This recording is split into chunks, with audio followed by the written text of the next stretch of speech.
Hello students. In the previous video we have discussed about some nomenclature which are related to the linear motion and the rotational motion. तो हमने आपको बताया था कि जो linear motion के फॉर्मूले हैं और रोटेशनल मोशन के फॉर्मूले हैं वो बिल्कुल सेम है, बस जो टर्म है वो थोड़ी सी क्या हो जाती है, डिफरेंट हो जाती है। तो डियर स्टूडेंट, अब हम स्टार्ट करेंगे कुछ टर्म जो रिलेटेड होती हैं रोटेशनल मोशन से। तो उसमें सबसे पहली टर्म जो है जो हम पढ़ेंगे वो है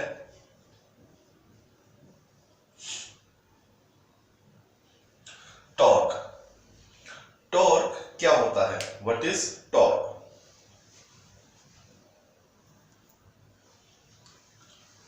सो स्टूडेंट, अगर आपसे पूछा जाए व्हाट इज टॉर्क, तो टॉर्क एक ऐसी फिजिकल क्वांटिटी है जो किसी भी बॉडी को रोटेशनल इफेक्ट देता है या रोटेशनल मोशन प्रोवाइड कराता है। तो देख लीजिए, it is the physical quantity which provide rotational motion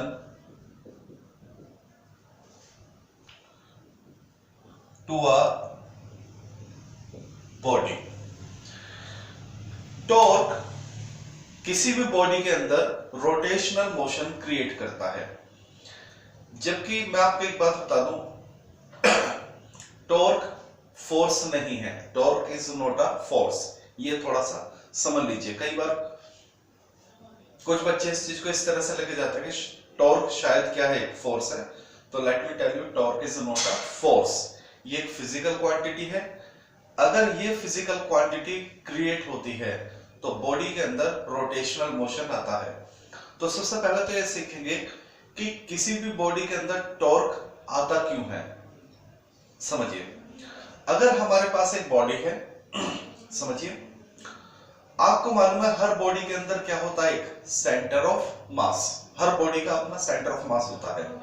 जब हम किसी बॉडी पर फोर्स लगाते हैं, अगर वो फोर्स बॉडी के सेंटर ऑफ मास में से गुजर जाए, आपने एक बॉडी पर फोर्स अप्लाई किया और वो फोर्स बॉडी के सेंटर ऑफ मास में से गुजर जाए, तब तो बॉडी क्या करती है, लीनियर मोशन करती है। लेकिन अगर वो फोर्स बॉडी के सेंटर ऑफ मास से दाएं बाएं निकल जाए, तब बॉडी क्या करती है, रोटेशनल मोशन करती है। देख लीजिए, सपोज प्यारे बच्चों,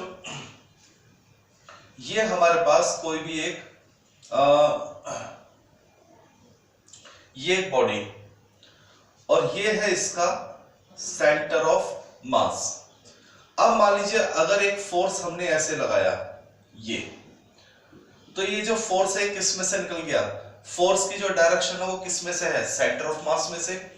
तो अगर फोर्स की डायरेक्शन सेंटर ऑफ मास में से है, तब ये बॉडी सीधी चलती है, लीनियर मोशन करती है।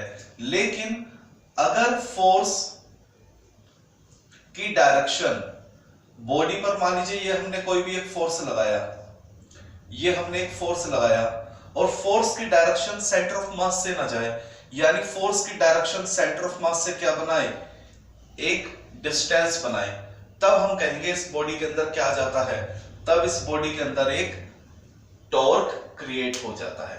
क्लियर हो गई बात? तो किसी भी बॉडी में टॉर्क कब आता है, जब फोर्स की डायरेक्शन सेंटर ऑफ मास से में से ना गुजरे, यानी उससे ऊपर नीचे दाएं बाएं चली जाए, तब फोर्स की डायरेक्शन और सेंटर ऑफ मास के बीच में क्या आ जाती है, डिस्टेंस। इस डिस्टेंस और फोर्स का जो प्रोडक्ट होता है प्यारे बच्चों, वही क्या होता है, टॉर्क होता है। क्लियर हो गई बात? तो सबसे पहले तो किसी भी बॉडी में टॉर्क क्रिएट कब होता है, ये समझ बात आ गई, अगर अप्लाइड फोर्स सेंटर ऑफ मास में से ना गुजरे। Clear?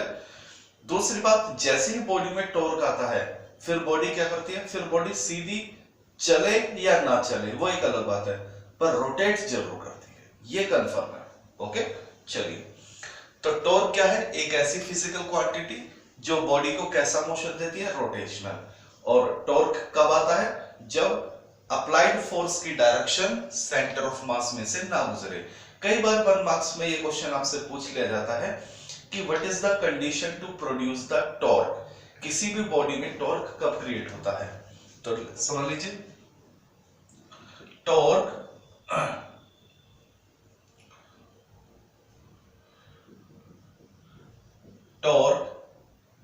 produce in a body when direction of applied force does not pass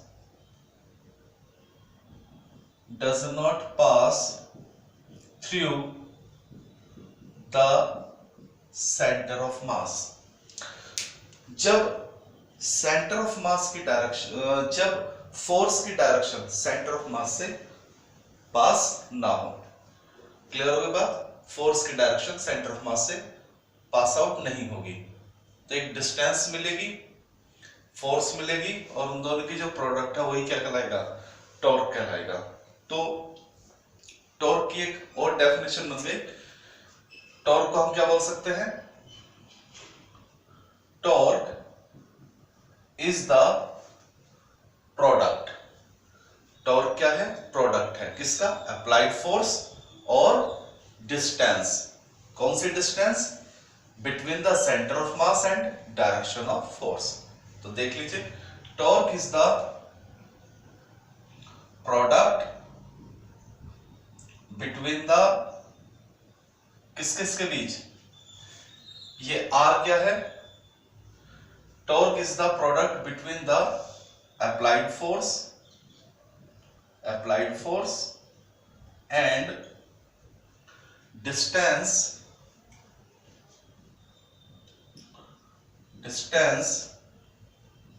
between the center of mass and direction of force। तो प्यारे बच्चों, क्या होता है टॉर्क, क्यों वो प्रोड्यूस होता है, समझे बात आ गई?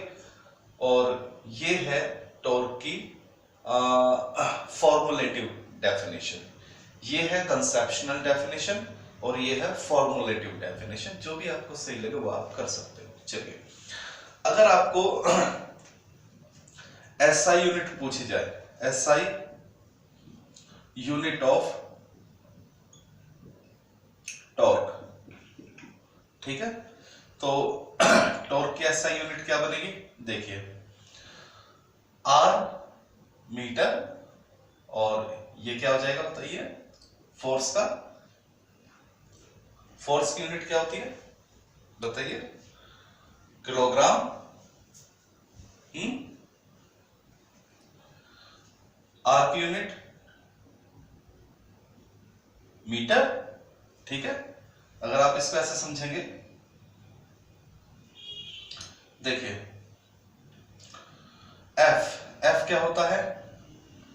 M A. एफ क्या होता है? M A. एम यानी किलोग्राम, ए क्या होता है? मीटर पर सेकंड स्क्वायर। क्लियर हो गया? और आर क्या है? ये मीटर। तो देख लीजिए, आर के लिए मीटर, आर के लिए मीटर क्रॉस, एफ के लिए क्या हो जाएगा? Kilogram metre upon second square. तो ये क्या हो जाएगा पूरा? Kilogram metre square upon second square. क्या ये बात समझ में आ गई? ओके। अगर इसकी आपसे क्या पूछ ली जाए? डायमेंशन, डायमेंशन ऑफ टॉर्क, तो देख लीजिए, किलोग्राम के लिए क्या हो जाएगा? m, मीटर के लिए l स्क्वायर, और टाइम के लिए क्या हो जाएगा? ऊपर जाएगा तो t-2। This is the SI unit and this is the dimension. ये कंसेप्शनल डेफिनेशन, ये फॉर्मूला, और ये फॉर्मूले पर बेस्ड डेफिनेशन। टॉर्क क्यों क्रिएट होता है ये आपको बता दिया गया है। तो क्या ये बात प्यारे बच्चों आपको समझ में आ गई? चलिए आगे बढ़ते हैं। ओके स्टूडेंट्स, इसमें एक चीज और हम देखेंगे, डायरेक्शन ऑफ टॉर्क। टॉर्क की डायरेक्शन को हम कैसे फाइंड आउट करते हैं? तो इसमें हम यूज करते हैं डायरेक्शन ऑफ टॉर्क जो है वो है by right hand palm rule, या राइट हैंड रूल भी बोल देते हैं इसको हम, राइट हैंड रूल बोलिए या राइट हैंड पाम रूल बोलिए। तो ये है क्या राइट हैंड पाम रूल, इसको समझ लीजिए। देखिए हमारा जो पाम है, ये हथेली जो है, हथेली आर को रिप्रेजेंट करेगा, और उंगलियों का जो कर्ल है, घूमना, ये फोर्स को रिप्रेजेंट करेगा। देख लीजिए ये इस तरह से, ठीक है।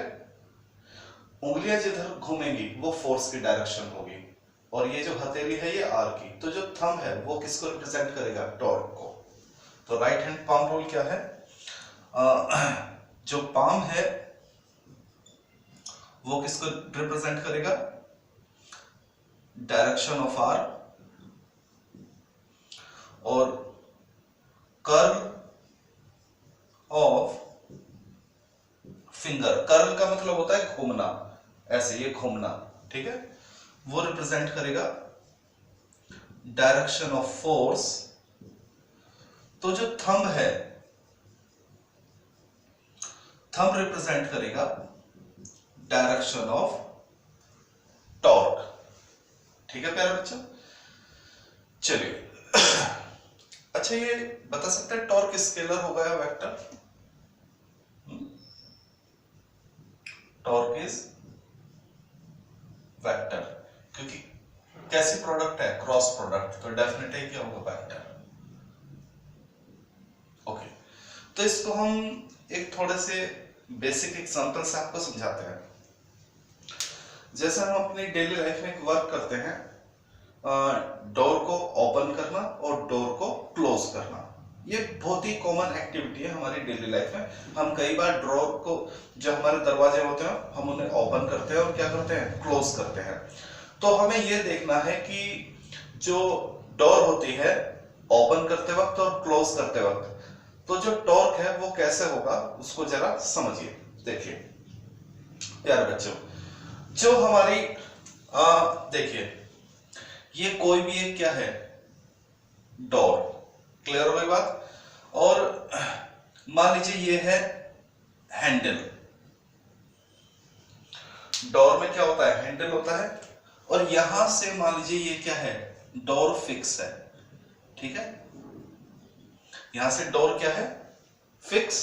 ओके, अब हम क्या करेंगे? हमने इसको हैंडल को ऐसे पकड़ा, जरा समझिए। ये क्या हो गया? आर। ये क्या हो गया? आर। यहां से ये डोर क्या है? फिक्स है। यहां से डोर क्या है? फिक्स। ये क्या है? हैंडल। ये हैंडल है। अब हमने हैंडल को पकड़ा। देखिए हम हैंडल को पकड़ते हैं और अपनी तरफ खींचते हैं, या ऐसे कर लीजिए,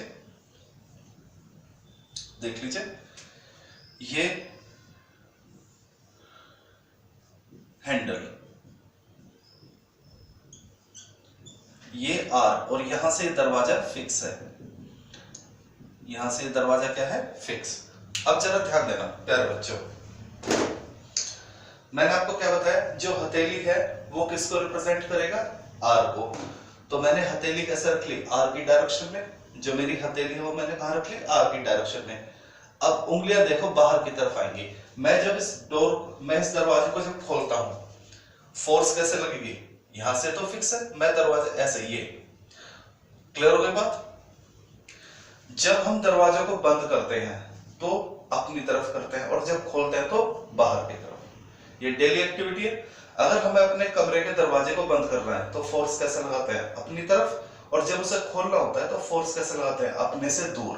बंद करते वक्त अपनी तरफ, क्लियर हो गया, और खोलते वक्त अपने से दूर हम फोर्स लगाते हैं। तो यहां से दरवाजा फिक्स है, ये हैंडल है। अब जरा ध्यान देना, मैंने फोर्स कैसे लगा रहा हूं? अपनी तरफ। फोर्स मैं अपनी तरफ लगा रहा हूं, क्लियर हो गया? यानी मैं इस दरवाजे को बंद करना चाह रहा हूं। ओके, अब जरा ध्यान देना। तो फोर्स लगा रहा हूं मैं अपनी तरफ, तो हथेली मेरी आर की डायरेक्शन में, फोर्स में बाहर की तरफ लगा रहा हूं। उंगलियां कहां है? बाहर। तो थंब देखिए किधर है? ऊपर। तो यानी दरवाजे को बंद करते वक्त टॉर्क किधर लगेगा? ऊपर की तरफ। तो इस केस में ये मैंने फोर्स लगाया अपनी तरफ, तो जो टॉर्क होगा वो अपवर्ड होगा। देख लीजिए, हथेली आर की डायरेक्शन में, फोर्स बाहर की तरफ, तो थंब क्या हो गया? इधर। बात समझा भाई? तो ये केस क्या था? दरवाजे को बंद करते वक्त, ड्यूरिंग क्लोजिंग द डोर। क्या ये बात समझा भाई? अब इसी चीज को ऐसे समझिए, ये हमारा वही दरवाजा, यहां से ये क्या है? फिक्स है। ओके, ये हो गया हमारा हैंडल।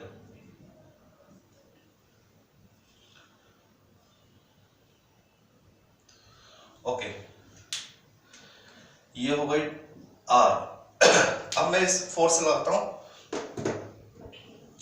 जब हमें दरवाजा खोलना होता है तो हम फोर्स ऐसे लगाते हैं, अपने से दूर, उसका हैंडल को पकड़कर ऐसे दूर करते हैं, ऐसे दूर करते हैं। ठीक है? तो यानी जो फोर्स है वो हम अंदर अपने से दूर लगा रहे हैं। ठीक है? तो जरा ध्यान देना, हथेली को मैंने किधर करा? आर की डायरेक्शन में। उंगलियों को कैसे घुमाऊंगा? दूर, अपने से दूर। ये देखिए ऐसे जा रही है, तो थंब किधर है? डाउनवर्ड। तो टॉर्क क्या हो गया? डाउनवर्ड। 1 मार्क्स में क्वेश्चन आ जाता है कि जब हम दरवाजे को बंद करते हैं तो टॉर्क की डायरेक्शन कहां होगी? अपवर्ड। जब हम दरवाजे को खोलते हैं तो टॉर्क की डायरेक्शन कहां होगी? Downward. while opening the door। जब हम दरवाजा को बंद करते हैं या खोलते हैं तो उनमें एक तरह का क्या होता है? रोटेशनल मोशन होता है। जब दरवाजे बंद होते हैं, खुलते हैं, तो थोड़ी देर के लिए वो क्या करते हैं? रोटेशनल मोशन करते हैं। क्या ये बात समझ आ रहा है? तो this is the direction of torque. क्या ये बात समझ आ रही है प्यारे बच्चों?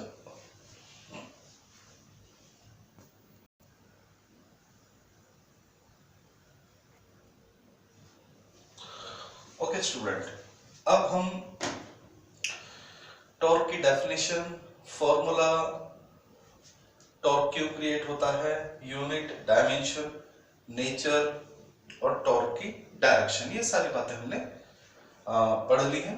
क्लियर? एक चीज और समझ लीजिए, टॉर्क जब भी अपवर्ड होगा हमेशा पॉजिटिव होगा, और टॉर्क जब भी डाउनवर्ड होगा हमेशा, ठीक है? चलिए अब हम इसकी कुछ एप्लीकेशन पढ़ेंगे, वो समझ लीजिए, देख लीजिए। Some application based on daily life. हमारे डेली लाइफ में टॉर्क कैसे वर्क करता है, यानी जब ऑब्जेक्ट्स रोटेशनल मोशन करती हैं, यानी घूमती हैं,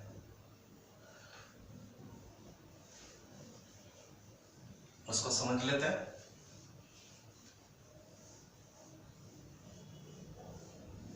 ओके, एप्लीकेशंस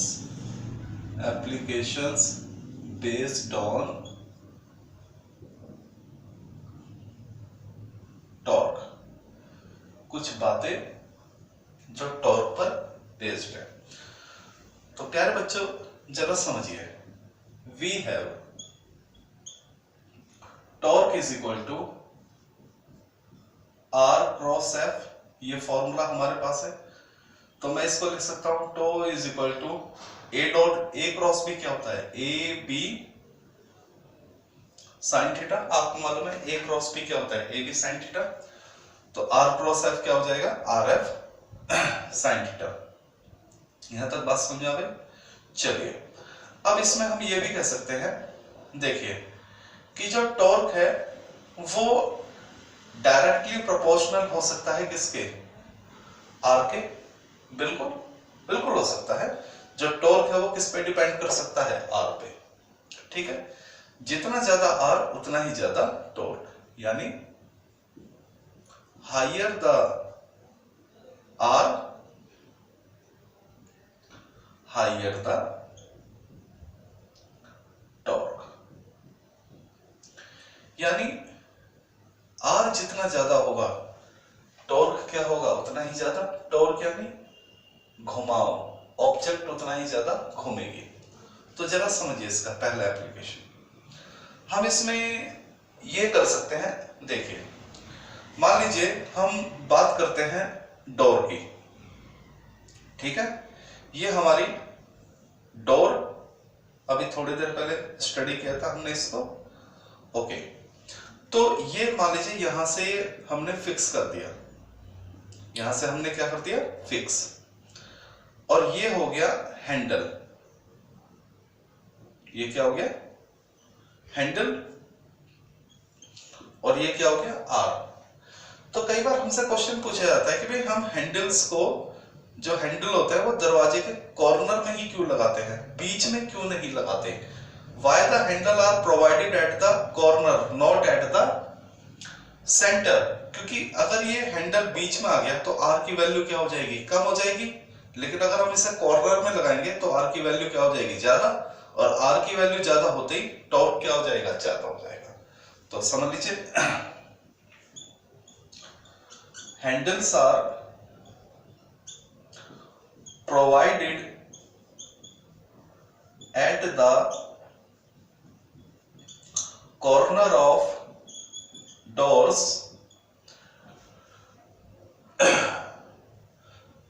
जो हैंडल है वो कॉर्नर में क्यों लगाया जाता है, handle are provided at the corner of door to make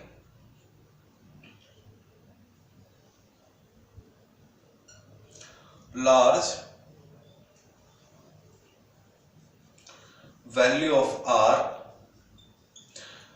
यहां होंगे तो R की वैल्यू ज्यादा होगी। अगर हम इसको हैंडल को बीच में लगा देंगे तो R की वैल्यू क्या हो जाएगी, कम हो जाएगी। कॉर्नर पे लगाया तो R की वैल्यू क्या होगी, ज्यादा। सेंटर पे लगाएंगे हैंडल को तो R की वैल्यू क्या हो जाएगी, कम हो जाएगी। R ज्यादा होने से क्या हो जाएगा, टॉर्क ज्यादा। Handle are provided at the corner of the door to make large value of R, due to which torque become large। अब टॉर्क अगर ज्यादा हो जाए तो उससे क्या फायदा होगा, तो समझिए हमने बताया था टॉर्क का काम क्या है। टॉर्क का काम है ऑब्जेक्ट्स को घुमाना, रोटेशनल मोशन देना। टॉर्क कम होगा बॉडी कम घूमेगी, टॉर्क ज्यादा होगा तो बॉडी ज्यादा घूमेगी। तो टॉर्क अगर ज्यादा होगा तो डोर्स को ओपन करना और क्लोज करना आसान हो जाएगा। तो टॉर्क अगर ज्यादा होता है तो बॉडी का रोटेशनल मोशन क्या होगा, इजी हो जाता है। Which make torque, due to which torque become large and opening and closing of doors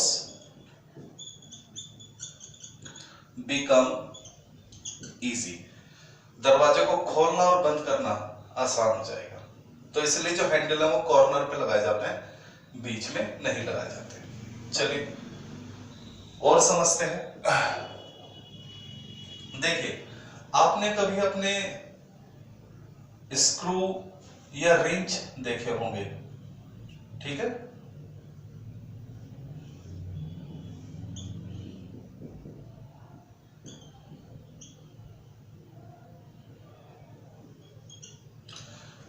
screw समझते हैं, पेज कसा जाता है, जो छोटे छोटे नट्स होते हैं, हम स्क्रू की हेल्प से उनको क्या करते हैं, कसते हैं या कई बार ओपन करते हैं। ये कॉमन टूल है डेली लाइफ का।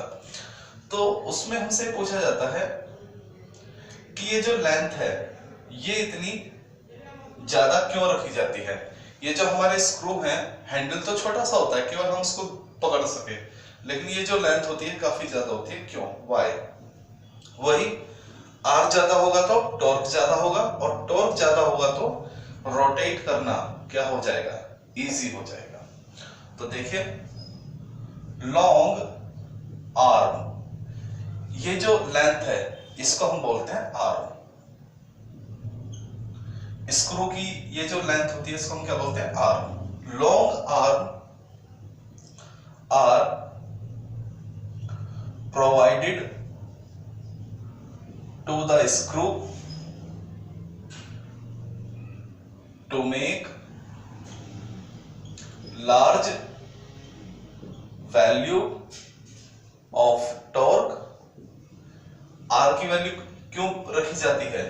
क्योंकि जो टॉर्क है वो किस पे डिपेंड करता है? आर पे। आर ज्यादा हुआ तो torque, to make large value of torque and rotation of screw become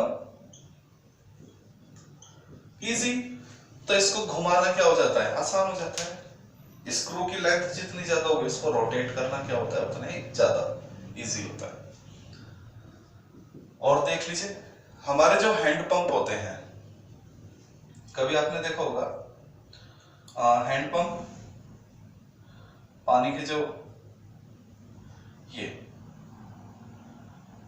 ये किसमें ऐसे हैंडल होता है, ठीक है? तो हमसे कहा जाता है ये जो हैंडल है इसकी लेंथ इतनी ज्यादा क्यों होती है? छोटी सी लेंथ क्यों नहीं होती? क्योंकि ये हैंडल क्या होता है, अगर आप देखेंगे जब हम इसको हैंड पंप को यूज करते हैं तो हम इसको यहां से पकड़ते हैं। हमारी जो ग्रिप होती है वो क्या होती है? यहां से होती है। तो यहां से पकड़ते हैं और इसको ऐसे ऐसे फोर्स लगाते हैं। तो आर क्या है? ज्यादा। तो ये जो हैंडल है थोड़ी देर ये क्या करता है? रोटेट करता है ऐसे ऐसे ऐसे ऐसे, ठीक है ना? एक जगह से ये क्या होता है? फिक्स होता है। यहां से हम इसको पकड़ते हैं तो ये ऐसे ऐसे क्या करता है? रोटेट करता है। क्लियर? तो हमसे पूछा जाता है हैंड पंप में जो लेंथ है आर ज्यादा क्यों होती है? वही आर ज्यादा हुआ तो टॉर्क ज्यादा होगा, टॉर्क ज्यादा हुआ तो इसको रोटेट करना क्या हो जाएगा? इजी हो जाएगा। आप इसको कभी बीच में से ऐसे पकड़िए और घुमाइए तो दिक्कत आएगी, ये उतना इजी नहीं घूम पाएगा। तो देखिए लॉन्ग आर्म, ये आर क्या है? Arm. Long arm are provided to the hand pump. Long arm are provided to the hand pump to make large value of torque. हम R की वैल्यू इसलिए ज्यादा करते हैं जिससे क्या हो जाए? Torque which make easy to use hand pump, या इसका जो हैंडल है which make easy to move hand pump handle. हम हैंड पंप के हैंडल को क्या कर सकते हैं? इजीली यूज कर सकते हैं। तो डेली लाइफ में कई सारे केस होते हैं जब हमें ऑब्जेक्ट्स को क्या देना होता है? रोटेशनल मोशन देना होता है। तो हम चाहते हैं कि बॉडी इजीली मूव, इजी आसानी से क्या कर जाए? घूम जाए। तो कोई भी चीज आसानी से कब घूमेगी? जब उसको ज्यादा टॉर्क मिलेगा। और टॉर्क किस बात पे डिपेंड करता है? आर पर, ठीक है? तो जितना ज्यादा आर हम आर की वैल्यू देंगे उतना ही ज्यादा टॉर्क होगा, बॉडी इजीली क्या करेगी? घूम सकती है। चाहे वो हमारा दरवाजा हो, चाहे वो हमारा स्क्रू हो, चाहे वो हमारे हैंड पंप हो। There are lot of application in our daily life. तो प्यारे बच्चों आज के वीडियो में हमने क्या कवर किया? टॉर्क कवर किया। ओके।